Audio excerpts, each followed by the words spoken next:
से मान सम्मान आपके बीच में रावदान सिंह जी का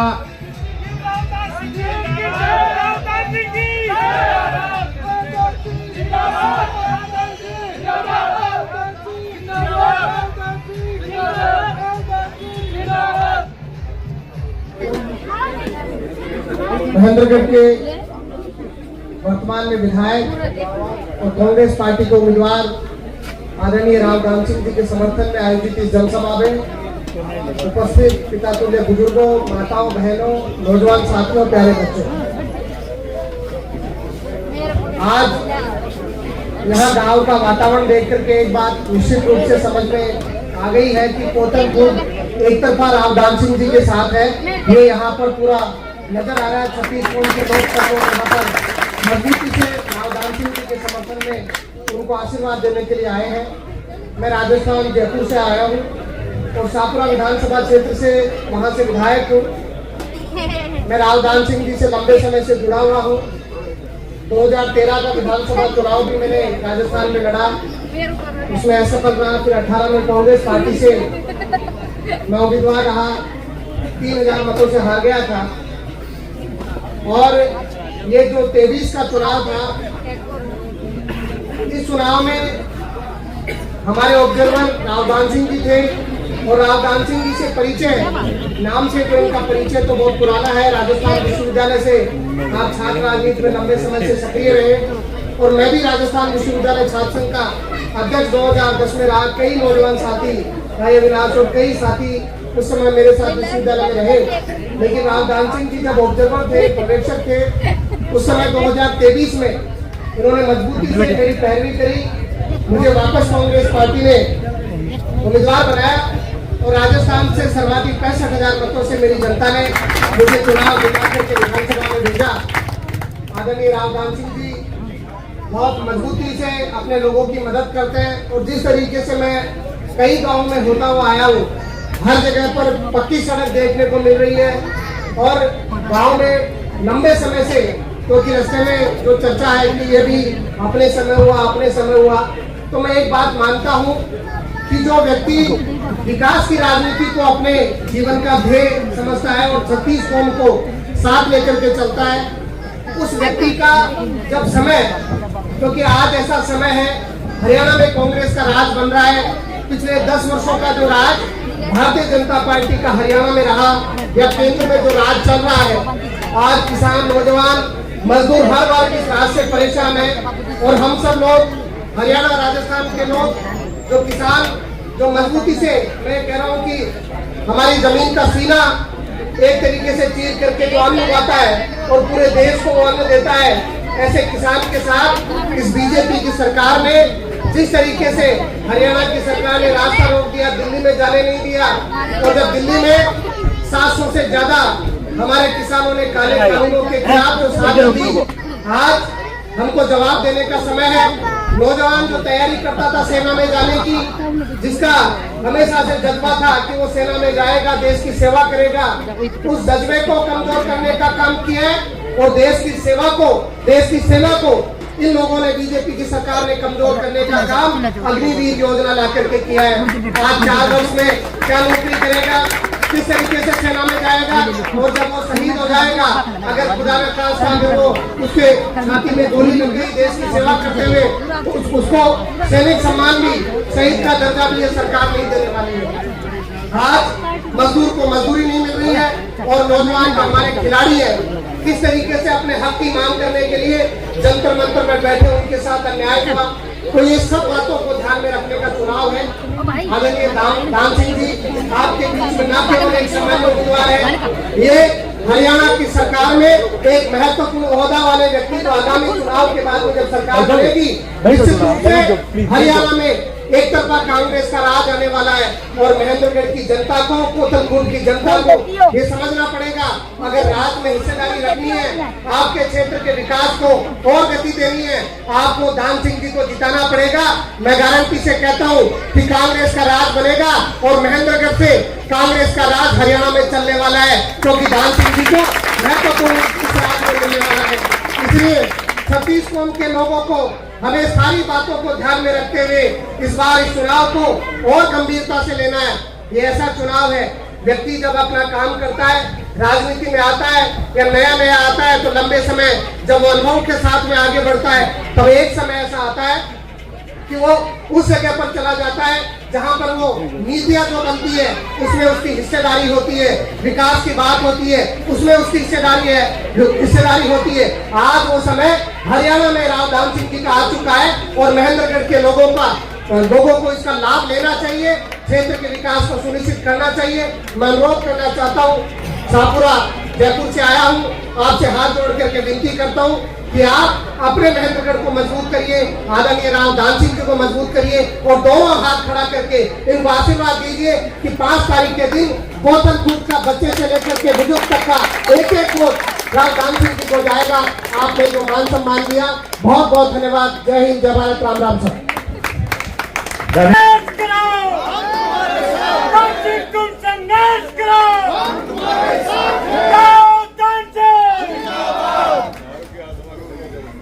हमारे छोटे भाई शाहपुरा राजस्थान से पिछले 2023 के चुनाव में सर्वाधिक मतों से 1 नंबर पर जीतने वाले 65,000 वोटों से जीत करके चुनाव आए भाई मनीष यादव जी। साथ में हमारे सभी साथी भाई संजय जी हैं, राजेश जी हैं, भाई रणवीर जी हैं, हमारी बहन निर्मला जी हैं, उर्मिला जी हैं, हमारे पारुल जी हैं, तेज प्रकाश जी हैं और सभी सम्मानित साथीगण, एक से एक अनेक हीरे मोती हैं। अगर किसी का नाम रह जाए तो उसको क्षमा करना। सम्मानित मंच और साथ में आए हुए मेरे और भी वरिष्ठ कांग्रेस के नेतागण, यहाँ पर उपस्थित सरपंच साहब, पूर्व सरपंच साहिबान, सभी मंत्री जो है नंबरदार साहिबान, जहाँ तक मेरी आवाज पहुंच रही हो, मेरी आदरणीय माताओं, बहनों, नौजवान साथियों, प्यारे भाइयों, प्यारे बच्चों और पत्रकार बंधुओं, जैसा कि आपने सुना कि मेरे से पूर्व हमारे साथी मनीष यादव जी ने भी जिक्र किया और भाई कृष्ण जी भी आपको बता रहे हैं कि आने वाली 5 तारीख के होने वाले चुनाव के लिए हम सब आपसे एक अपील करने के लिए आए, क्योंकि प्रजातंत्र में सबसे बड़ी अदालत जनता की अदालत और सबसे बड़ा अधिकार मत का अधिकार। वो मत आपके पास है और अदालत हम सबके सामने। फैसला आपका होगा और मैं समझता हूं उसी से आपके भावी विधायक और भावी सरकार का फैसला होगा। लेकिन हम ये बात कहना चाहते हैं कि आपने 10 साल में कांग्रेस का राज देखा था और 10 साल बाद आज भारतीय जनता पार्टी का राज देख रहे। दोनों राज में कंपेयर करेंगे तो तुलनात्मक दृष्टि से तराजू के अंदर तोल के देखेंगे तो आपको कांग्रेस का पलड़ा भारी लगेगा। उसका कारण है कि कांग्रेस ने इस प्रदेश को और खासतौर पर हमारे क्षेत्र में एक विकास की गति दी और आम आदमी को उसके अच्छे जीवन बिताने के लिए, उन नौजवान साथियों को उनको उज्जवल भविष्य बनाने के लिए और हमारी बहन बेटियों को अपने जीवन के अंदर एक नई रोशनी लाने के लिए सबको अच्छे प्रयोग करके उन्होंने अच्छी तरह से समझाया और उसी का कारण था पूरे प्रदेश में खुशहाली थी। कोई वर्ग नाखुश नहीं था, चारों तरफ हरियाली थी। अनेकों जिलों में विश्वविद्यालय बनाए, मेडिकल कॉलेज बनाए, ITI की संस्थाएं बनाई, IIM जैसी संस्था बनाई, मेट्रो जैसी रेल चलाई। लेकिन फिर आपके पास एक ऐसा राज आया जिसे भारतीय जनता पार्टी का राज कहा। आम आदमी ने सोचा कि हमने इतने लंबे समय में कांग्रेस का राज देखा है और जब कांग्रेस इतने काम करा सकती है तो उसके बाद ये तो पता नहीं क्या क्या बातें आपके सामने कह रहे हैं। 2 करोड़ युवाओं को रोजगार देंगे, अच्छे दिन लेकर के आएंगे, कानून व्यवस्था को ठीक कर देंगे, किसान की आमदनी डबल कर देंगे, आपके खाते में 15 लाख रुपए डलवा देंगे। आम आदमी भ्रमित हुआ और फैसला ले लिया कि अब की बार सत्ता परिवर्तन करेंगे और आपने भाजपा को सत्ता दी। लेकिन 10 साल के कर्तव्य अनुभव बताते हैं कि वो फैसला हमारा गलत था, क्योंकि आज पूरे प्रदेश में एक निराशा और मायूसी का माहौल बना हुआ। कोई पक्ष ऐसा नहीं है जो खुश हो, चाहे किसान हो, चाहे जवान हो, चाहे कर्मचारी हो, चाहे व्यापारी हो, चाहे मजदूर की तो 2 वक्त की रोटी नहीं। वो सुबह जाता है अपनी प्रिसन की जगह ढूंढने और घंटों तक इंतजार करके दोपहर मायूस होकर वापस आ जाता है कि आज भी मुझे मजदूरी नहीं मिली। अगर ये परिस्थिति हो तो आप सोच के देखिए कि इंसान के साथ क्या बीतती है। आप किसान हैं, जमीन छोटी है लेकिन परिश्रम ज्यादा करते हैं। आपके पास वो जज्बा है जो सूखी धरती का सीना चीर के अनाज पैदा करने की क्षमता रखता है, अपने पसीने से सींच कर गरीब का पेट भरने की क्षमता रखता है। लेकिन वही किसान जब अपने परिश्रम से कमाई फसल को बाजार में लेके जाता है और जब आड़ती वहां उससे भाव नहीं दे पाता, डाली पे आंसू बहाता है और ये कहता है इससे तो पीछे की सरकार अच्छी थी। ये कहते हैं अच्छे दिन ला देंगे, लोग उसका जवाब देते हैं कि कोई लौटा दे मुझे बीते हुए दिन। ये परिस्थिति एक किसान की। पीछे देखा आपने 3 काले कानूनों को वापस करने के लिए 13 महीने तक उनको संघर्ष करना पड़ा, 700 किसानों को जान देनी पड़ी। इस सरकार ने एक शब्द उन 700 किसानों के लिए सहानुभूति का नहीं कहा कि हमारी गलती से 700 किसानों को अपने प्राण से हाथ धोना पड़ा। लेकिन मैं कहता हूं न एक किसान के न जवान के। इस इलाके में एक भाई किसानी का काम करता है तो दूसरा भाई फौज में जाने की बात करता है, और वो फौज में जाता भी इसलिए था कि 20-25 साल सर्विस करेगा, उसके बाद एक्स सर्विसमैन का स्टेटस मिल जाएगा और यहाँ आकर के अपनी आजीविका को और ज्यादा बढ़ाएगा। अगर शहीद हो गया तो देश के नाम शहीद कहलाएगा। 200 बच्चे रोड के ऊपर फिजिकल फिटनेस के लिए पसीने बहाते नजर आते थे, कितनी एकेडमी कोचिंग सेंटर चलते थे, लेकिन अब सब में मायूसी है। न कोचिंग सेंटर चलते हैं, न रोड पे दौड़ देखते, जवान बच्चे दिखते हैं। जब उनसे पूछा गया कि अब क्या हुआ तो उन्होंने कहा कि कौन उस कच्ची फौज में जाएगा जो 4 साल के बाद रिजेक्ट करके हमें घर भेज देगी। 100 बच्चे भर्ती हुए तो 75 बच्चों को रिजेक्ट करके 4 साल बाद वापस भेज दिया जाएगा। जब वापस आएंगे एक्स सर्विसमैन का स्टेटस नहीं होगा, उसकी पेंशन नहीं होगी, और भाई अगर वो शहीद हो गया तो उसको शहीद का दर्जा नहीं मिलेगा। क्या इसी फौज की हमारी कामना थी? फौज कच्ची और पक्की क्यों? ये हमारे लिए मायूसी का सबब। अब रहा सवाल पहलवानों का। आपने देखा हमारी उन बहनों का साथ बेटी बचाओ बेटी पढ़ाओ के नारा लगाने वालों ने रोड पर घसीट घसीट के खींचा उनको। जब वो पदक लेके आई तो सम्मान करने के लिए पूरे मीडिया को दिखाया, और जब अपना हक मांगा और जाति के खिलाफ इंक्वायरी मांगी तो उनको रोड पे घसीट दिया। ये इनका सम्मान है पहलवानों का। जहां तक संविधान की बात आती है, मैं तो शुक्र मानता हूं आप लोगों का जो वक्त से पहले आप कहते गए, और विशेष तौर पर मेरे एससी भाइयों का जिन्होंने कश्मीर से कन्याकुमारी तक एक ही फैसला लिया कि संविधान बदलने नहीं देंगे, 400 को 240 पे लाके टिका दिया। ये उनकी कार्रवाई। मैं अब कहना चाहता हूँ, जहाँ कर्मचारी देखते हैं रोज एजुकेशन, कंप्यूटर टीचर की एजुकेशन, जूनियर टीचर्स की एजुकेशन, सीनियर टीचर्स की एजुकेशन, गेस्ट टीचर्स की एजुकेशन, और जब वो हक की बात करते हैं तो डंडे और लाठी से बात की जाती है। सरपंच गए उनको भी डंडे लाठी से बात की, ओपीएस वाले गए उनको भी डंडे लाठी से बात की। क्या यही सरकार है जो आप इसके अच्छे दिनों के इंतजार कर रहे थे? हाँ, भाजपा के लोग कहते हैं हम वो काम करके दिखाएंगे जो आज तक किसी ने नहीं किया। इसमें कोई दो राय नहीं, इन्हें वो काम करके दिखाया। बिना वजह की नोटबंदी जो आज तक किसी ने नहीं किया, बिना वजह के लॉकडाउन जो आज तक किसी ने नहीं किया, बिना वजह के फौज को कच्ची भर्ती में बदलना जो आज तक किसी ने नहीं किया। इसलिए आपको सोचना होगा, एक तरफ कांग्रेस जिसकी नीतियां अच्छी हैं, दूसरी तरफ भाजपा जो आपको यही रखना चाहती है, भाई से भाई को लड़ा के, जाति से जाति को लड़ा के, धर्म से धर्म को लड़ा के वापस में बांटना चाहती है और राज करना चाहती है। ये हिंदू मुस्लिम मंदिर और मस्जिद इनके बीच में आपकी बात भूल जाना चाहती है।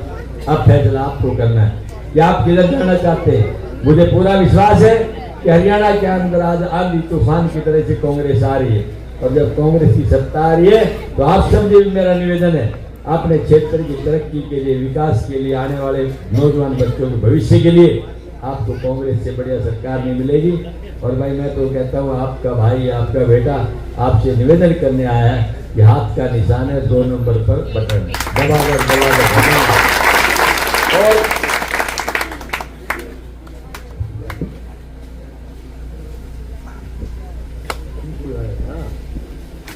और भाई जब फैसला आप कर लेंगे कि सरकार आपकी आ रही है, तो मैं समझता हूं कि आप सब बातों का फैसला करके चल रहे हैं। जब हम सरकार की बात करते हैं आ जाती है, तो हम ये भी बताना चाहते हैं कि और हम आपके लिए क्या कर सकते हैं। वो करने के बाद में हमने 7 गारंटी दी। उन गारंटी के अंदर पहली गारंटी है बुढ़ापा पेंशन, क्योंकि जब बीजेपी ने 2019 में अपने जो घोषणा पत्र था, चुनावी घोषणा पत्र, उसमें डिक्लेयर किया था कि हम आपको 3100 रुपए पेंशन देंगे। 5 साल बीत गए, अब नया चुनाव आ गया, अब 3000 किए हैं, वो भी 2 महीने पहले। कांग्रेस कहती है ना 3100 में 5100, हम सीधा आपको 6000 देंगे एक भाई को, और हमारे बुजुर्ग को 12,000 हो जाएंगे। हमारी ये माँ और बहन जब चूल्हा जलाती है तो उन्हें याद आता है कि सिलेंडर कितना महंगा हो गया।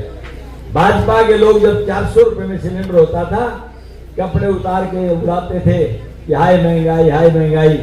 आज वो 1200 पे बोलते नहीं है। तो भाई कांग्रेस ने फैसला किया 500 रुपए में आपको सिलेंडर देंगे। महंगाई बहुत बढ़ा दी, उसमें थोड़ी सी राहत देने के लिए बिजली की 300 यूनिट तक का कोई बिल आपके पास नहीं आएगा, आपको फ्री में दे देंगे। और भाई बीपीएल जो कार्ड होल्डर हैं उनके लिए 200 गज के प्लॉट हमने दिए थे एससी और बीपीएल को। अब उन बातों को 10 साल हो गए, 3,92,000 प्लॉट दिए थे, अब 9 लाख हमें देने थे, तो बचे हुए 5 लाख के आसपास के प्लॉट है वो हम देंगे, लेकिन उसके साथ में खाली प्लॉट नहीं देंगे, 2 कमरे, एक रसोई, एक बाथरूम बना करके देंगे ताकि आप अच्छा जीवन आप व्यतीत कर सकें। दोस्तों, इसके अलावा जब हरी बीमारी भगवान से पूछ के नहीं आती, तो उसको ठीक करने के लिए जब सरकार से अपील की जाती है कि मेरी बीमारी के इलाज में सहायता करें, तो इन्होंने एक स्कीम चलाई आयुष्मान स्कीम। लेकिन हम उस पर भरोसा नहीं करते कि 5 लाख में कई बीमारियां ऐसी हैं, 25-25 लाख जिसका बिल आता है प्राइवेट हॉस्पिटल्स के अंदर। भाई हमने राजस्थान से, क्योंकि भाई मनीष जी उसी स्टेट से हैं, अशोक गहलोत जी के टाइम पे 25 लाख रुपए की घोषणा की थी। वो हरियाणा ने भी मान लिया कि 25 लाख तक का इलाज किसी भी हॉस्पिटल में आप हरियाणा के अंदर करा सकते हो, कोई पैनल की जरूरत नहीं है, कहीं भी जाकर करा सकते हो। और भाई अब लास्ट की बात यह है कि सब फैमिली आईडी से परेशान है। जो कोई बात करो फैमिली आईडी, जो कोई बात करो फैमिली आईडी। भाई फैमिली आईडी नोट जाके रख दिया, आपकी पार्टी आते ही सबसे पहले काटा मार के फैमिली आईडी करना पड़ेगा। आप बहुत से भाइयों कहे जी आप गारंटी देते हो, इनकी क्या गारंटी है? मैंने कहा हमारी गारंटी है। मनमोहन सिंह जी ने 72,000 करोड़ रुपए किसानों के माफ किए, बोलो किए कि नहीं किए? किए। चौधरी भूपेंद्र सिंह हुड्डा ने 1600 करोड़ रुपए बिजली के माफ किए, किए कि नहीं किए? किए। तो हम दोनों बातें कही, दोनों माफ किए। इन्होंने एक भी बात मैंने बताई थी, एक भी बात पूरी नहीं की। जब कहा कि 15 लाख अकाउंट में डलाने थे आपको, क्या हुआ? बोले तो राजनीतिक जुमला था इलेक्शन का। तो भाई फैसला आपका है, बीजेपी भरोसा नहीं कर सकते, वो झूठी पार्टी है, आप सच्चे हो। इसलिए मैं कहता हूँ इस पार्टी का नाम है बीजेपी, यानी बहुत झूठी पार्टी। उस पर भरोसा करने की जरूरत नहीं है आपको, ठीक है। इन शब्दों के साथ एक बात और मैं कहना चाहता हूँ। कई बार ऐसे इलेक्शन के अंदर में नेताजी हाँ जी बोले वोट तो आपको दे रहे हैं, मगर जी बहुत बढ़िया बात। बोले बढ़िया तो है लेकिन हमारे वोट है गिनती को नहीं। बोले क्यों? बोला जी कोई ना कोई क्या देगा, तो वोट कौन दिया? तो मैं बोला तू दे रहा है, मैं ले रहा हूँ, कोई क्यों क्या देगा, इसकी क्या गारंटी भाई? तो भाई तीसरे आदमी की जरूरत नहीं है, कोई सीधा रिश्ता मेरे साथ रहेगा, ये मैं आपसे कहना चाहता हूँ। और डायरेक्ट रिश्ता बना करके आपसे बात करना चाहता हूँ। इन शब्दों के साथ आपने जो मान सम्मान दिया और भाई पगड़ी पहनाई, उस मान सम्मान को हमेशा ऊंचा करके रखेंगे, आपको कहीं मतलब नीचा नहीं होने देंगे। जय हिंद, जय भारत।